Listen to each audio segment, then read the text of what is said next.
November. So till 16 November, no one is to reopen.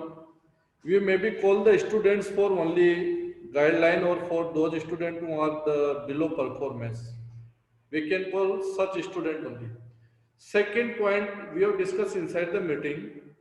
Okay, 9 to 12 means for class to 10th, I will send the code or password, means the your ID and password of ERP software. School has started the new software that is ERP. तो उसके मैं ID और password आपको send करूंगा individual और you may be change according your required और your needs आप उसको अपने अकॉर्डिंग चेंज कर सकते हो through this software you may be check your assessment most of things details you may be connected with this software okay चलो okay this are the information related to the software अब today we are going to start the money is the medium of exchange तो money is the medium of exchange or it play the important role in for exchanging. So early time that time there was no use of there was the no money or maybe that it was not a medium of exchange. So this so they exchange their product with the help of barter system. तो ये two words आपके आएंगे barter system and coincidence होता है कि what thing you required और दूसरा जो पर्टिकुलर पर्सन है उसको क्या नीड्स है उसकी तो डेट दोनों के पास एक जैसी चीज होना मतलब डिफरेंट जो उसको चाहिए वो आपके पास होना जो आपको चाहिए उसके पास होना this is known as the coincidence okay तो ये कोइंसिडेंस आल्सो तो early time they were use the silver gold ये भी एक एक्सचेंज के फॉर्म हुआ करते थे गोल्ड कॉइंस यूज करते थे सिल्वर कॉइंस यूज करते थे कॉपर कॉइंस यूज करते थे some time they use the cattle also क्योंकि ड्यूरिंग द एनिशियंट पीरियड जो केटल होते थे वो करेंसी की फॉर्म में होते थे केटल जैसे नंदा डायनेस्टी में जिसके पास जितनी ज्यादा काऊ और गायें होगी वो उतना ज्यादा रिच माना जाता था तो early time they were use the different form of currency अलग अलग चीजें पर present day we are using the money for a medium or exchange okay so today in modern form we can say money जो है अब वो किस form में इन the form of currency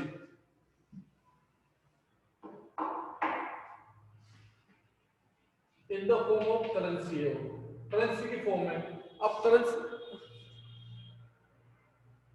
sir आज का पेपर कैसे होगा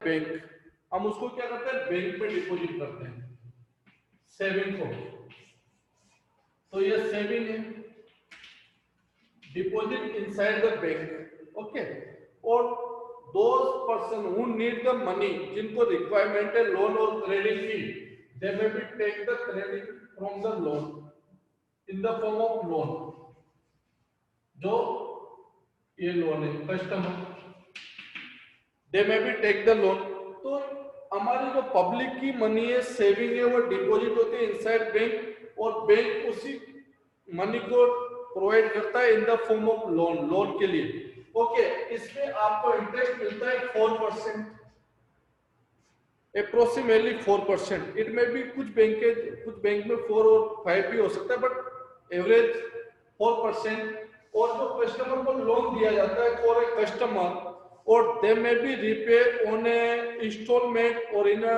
different term and condition so they may be repay the loan or this their interest rate may be 9 to 13 or 15% between 9 to 15% जो भी होती है इंटरेस्ट रेट 9% जैसे नॉर्मल एसबीआई और इन बैंक में if you want to take the gold loan तो उसकी 13 और 14% होती है तो डिफरेंट अप्रोक्सीमेटली 9% ज्यादा होती है interest rate So difference between the what interest they are giving for their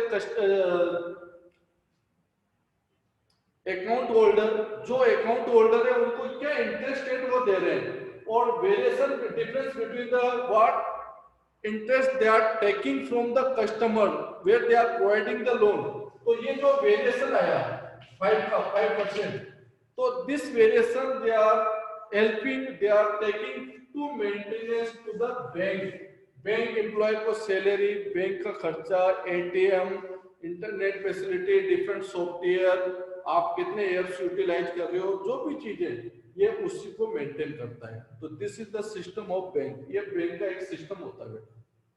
तो इस तरह से सिस्टम वर्क करता है। मे बी पॉसिबिलिटी कि in your book diagram is given, तो in such condition this system will work. We deposit saving inside the bank, उस पे आपको 4% होगा, और इस सेविंग का 15% will be kept by the bank. जो 15% होगा, सपोज योर डिपॉजिट का 1 लाख रुपीज, आपका 1 लाख रुपए डिपॉजिट है बैंक में। अब 1 लाख रुपए डिपॉजिट है तो 15,000 रुपीज वो बैंक अपने पास रखेगा, rest of 85,000 send to the RBI, वो आरबीआई को चला जाएगा 85%।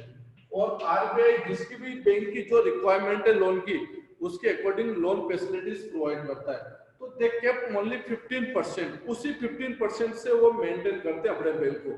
क्योंकि नो वन कस्टमर, ऐसा तो कभी नहीं होता कि किसी बैंक के अंदर सपोज 1000 अकाउंट होल्डर है, suppose in any bank there are 1000 account holder, तो 1000 अकाउंट होल्डर ऐसा कभी नहीं होता कि 1000 with in 1 day they withdraw their money, कभी एक साथ तो मनी निकलवाएंगे नहीं।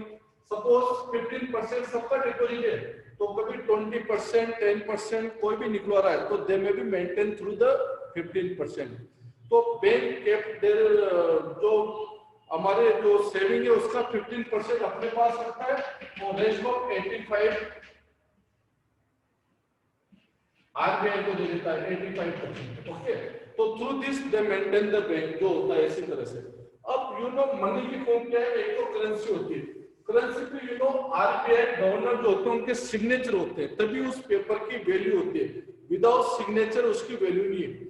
उस वैल्यूज को वो प्रमोट करते हैं कि I am giving the promise of 100 rupees की, मैं वचन देता हूँ, प्रॉमिस करता हूँ कि 100 रुपीज या 500 रुपीज की वैल्यू, और मैं भी इतना इसको पे किया जाए। तो debt is the value of currency. Without the governor signature उसकी कुछ भी वैल्यू नहीं होती बेटा, debt is the currency. Another form of currency cheque होता है, चेक जिस दिन मैंने आपको दिखाया, cheque also another form of currency. तो this are the form of currency. अब today will discuss the different credit condition.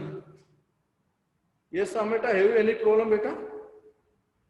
Yes no sir, वो गलती से दिया। चलो no sir, just wait, I am checking the session. चलो last 5 minute और ले लेते हैं, 1:35 योर क्लास विल ओवर, 1:35। तो this are the two different credit situation. अब जैसे there are two example given in your book, one is the Salim और another one is the सपना, स्वप्ना एंड सलीम। तो both have taken the loan from the bank, two agency होती है, later on will discuss. Salim has taken the loan from the bank, credit, okay, credit मतलब loan. So these are the two case study given in your book. So Salim has taken the loan from the bank to improve their earning condition, or you know through the loan he has beneficial or maybe profit inside the production, inside the agriculture. उससे वो new seeds जो input से वो purchase करता है, और earning sources improve होते हैं, तो उसकी लाइफ लिविंग स्टैंडर्ड पहले से इंप्रूव होकर बेटर होता है थ्रू। तो in such we can say कि credit is play the positive role for earning. किसी भी लिविंग स्टैंडर्ड किसी के लिए पॉजिटिव रोल प्ले कर रहा है, क्रेडिट और loan. In such case study, take another one case study given in your book related to the Swapna. In this she has taken the loan from the bank, और you know just a minute,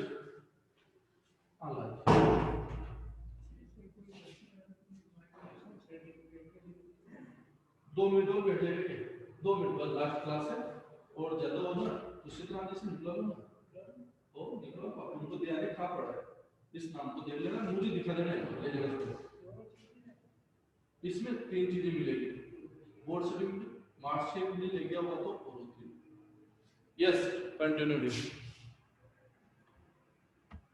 तो इन another one condition, what happens, Swapna has taken the loan from the same bank or maybe the registered bank, and but what happens, her crop failure, उसकी crop जो होती है वो destroy और insect और में भी फेलियर हो जाती है, और she unable to pay the instalment, जो बैंक की इंस्टॉलमेंट है वो पे नहीं कर पाती, she unable to pay the bank instalment, और due to debt what happens, there is the डेब्ट ट्रैप, उसके ऊपर एक डेब्ट ट्रैप हो जाता है, एक डेब्ट ट्रैप बन जाता है, डेब्ट ट्रैप में भी हैपेंस, तो this is known as the negative credit form of the loan, कि इसमें वो she unable to pay instalment और में भी डेब्ट ट्रैप हो जाता है, और लोन इतना हो जाता है कि as a loan cycle credit, पहले से लोन है, क्रॉप फेलियर हो गई, तो what happens, she sold her land to repay the instalment, उसको अपनी लैंड को सेल करना पड़ा मार्केट में किसी पर्टिकुलर मनी लेंडर्स को to repay the loan, okay. तो इन सच कंडीशन, तो see the two case study of the book, some time credit may be the beneficial for customer, or sometime it create the debt trap on the customer if we have taken the loan. Just an example, for example, suppose I want to open the new shop, or I have taken the loan from the bank as a 10 lakh rupees, or due to the corona I am unable to open my shop, then what happens, means the debt trap will be on me कि 10 lakh rupees का loan है और income नहीं है, तो इन सब situation डेब्ट trap में भी हैपेंस, एक जाल बिछ जाता है उधारी का, डेब्ट ट्रैप बोलते हैं उसको, यानी पहले से लोन है और लेटर ऑन अनेबल टू पे, तो उसको क्या उसकी क्या हुआ, लैंड सोल्ड करनी पड़ी, तो इनकम का सोर्सेस था जो लैंड वो भी खत्म हो गई, तो दिस सिचुएशन दिस हैपेंस, तो this are the two case study, revise it tomorrow, again we revise the both case study or we'll proceed the rest of point, okay? So tomorrow dear we will discuss formal informal sources, दोनों case study, और some point में भी missing जो मैंने जहां तक topic ले लिए तो उनको हम कल रिवाइज करेंगे, ओके बेटा? Thank you, sir. Thank you, sir. Thank you, sir. Good day बेटा। Thank you, sir.